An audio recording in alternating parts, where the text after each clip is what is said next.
gonna change the agenda a little bit, and I would like to, speaking of Veterans Day, I would like to honor any veterans that are here. Is there any veterans that would stand up? Mike, Mike? Rachel, Right. thank you guys. Well, Thank thank you you for for your your service. service.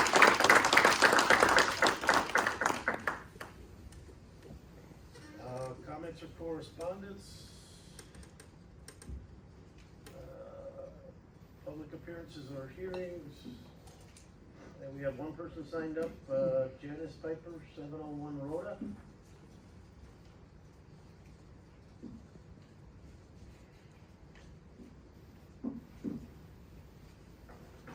Just ask, please be brief, Janice. I will. I don't think there's gonna be any correspondence. Okay. As all of the board is aware, I did submit an email letter to each of you, regarding my, question and interpretation of page 27 of the, proposed budget. I will just read that first paragraph. I am writing in response to the information that was included in the October 21st Finance Committee packet regarding the 2025 administrative budget, and more specifically, the employer contribution amount for the village administrator and the village clerk. Page 27 of the packet is a spreadsheet that provides the proposed wages and benefits for the village hall staff. I note this as a prior pension contribution has been 6.9% and appears to be modified to 15.01 for Zeke Jackson and Rachel Ladwig, which would bring their contribution status of the IRS to protected service employees. That is the basis for this issue. I guess my question is, are they being classified as protective service employees for the purpose of pension and getting full pension compensation to WRS? And if so, what salary is that based on? Because as previously been indicated, they are not getting a salary for their EMS.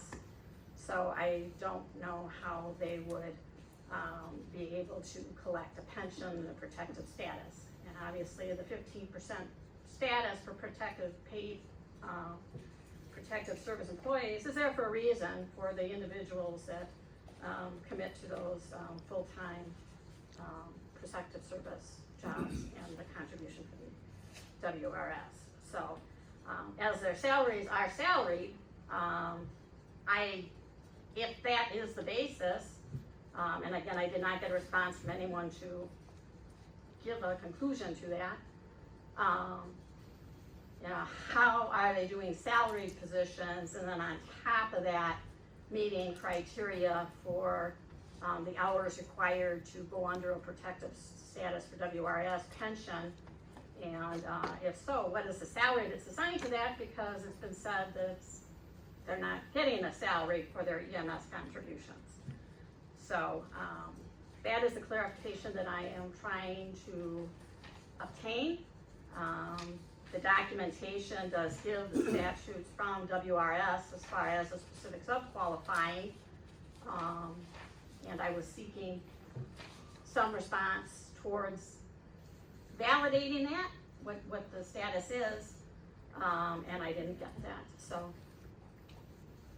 that's the basis for my letter, that's the basis for my concern and question of whether or not this is a protective service pension that's going, and that's above and beyond their salaries for their full-time jobs with the village. That certainly is a very significant added salary to have that 100% pension contribution on top of their salaries. And again, what is their protective service wages that it's being based on? Thank you. Thank you. Okay. Reading approval of minutes, 10:14. Motion to approve? Second. Motion and second, any changes, corrections? I will abstain, I was not at that meeting. Okay. Any other changes, corrections? All in favor? Aye. Any opposed? Minutes are approved. There was no various licenses I saw. Report, DPW director, anything? Nothing. Library, anything? Your report is in my packet, with the data, but if it's okay, I would just like to share another meaningful connection that I've been challenged from the library board. So last month, a gruff patron came into the library at 4:40 on a Thursday afternoon in order to print NASCAR tickets.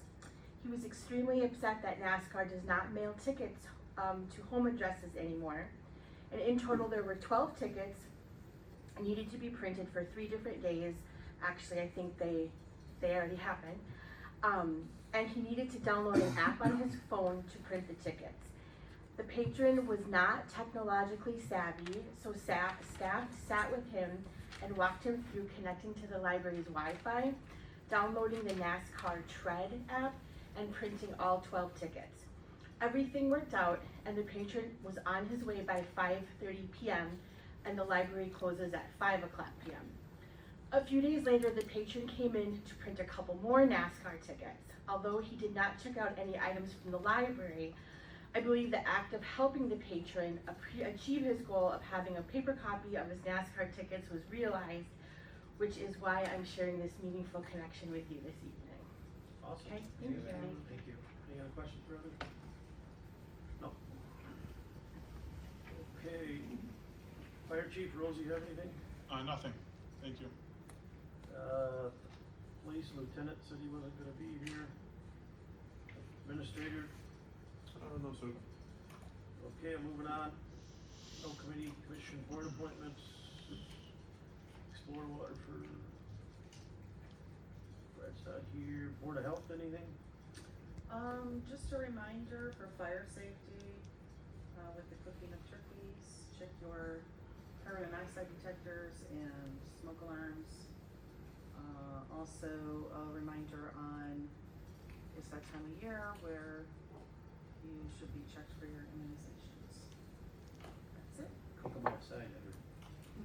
The turkey.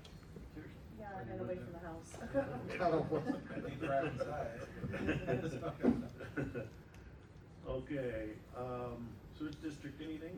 Yeah, our substantial completion meeting is on Wednesday. I'm gonna be there. They're not quite over the hump. They're supposed to do it by October 31st, but it looks like everything's working like Dr. Kennedy. So the $15 million expansion is pretty much complete except for landscaping, some issues that they're gonna do in the spring. Awesome, thank you.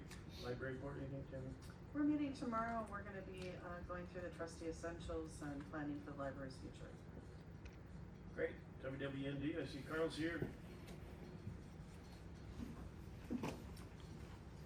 Good evening, board. Hey, Carl. Good evening, Carl. Just gonna give you a short and sweet season wrap-up. Sure. Water level data.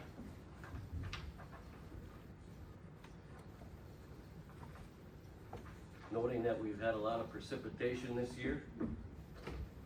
But October 9th marked the 1-year anniversary of the Waukesha water diversion. And the WWMD is happy to report that the levels remain normal over the past year, based on their data collection. So it's good. They did note though that we're not out of the woods, as there will be dry summers and potentials for low water. But as it looks now, we're golden. So that's good news. Weed harvesting in 2024 with the 2 newly purchased weed cutters this year, the WWMD removed approximately 1.7 million pounds of weeds. Yeah, exactly. But what's interesting is that the watershed is approximately 1,200 acres, and the DNR allows us to cut 55 acres. So it's an interesting tidbit. Weed cutting will begin on May 12th next year. Dredging update.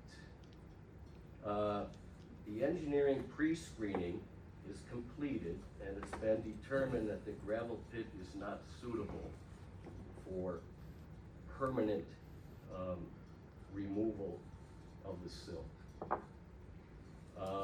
The WWMD is looking into the possibility of perhaps using it as a temporary dewatering location and then moving it out from there again.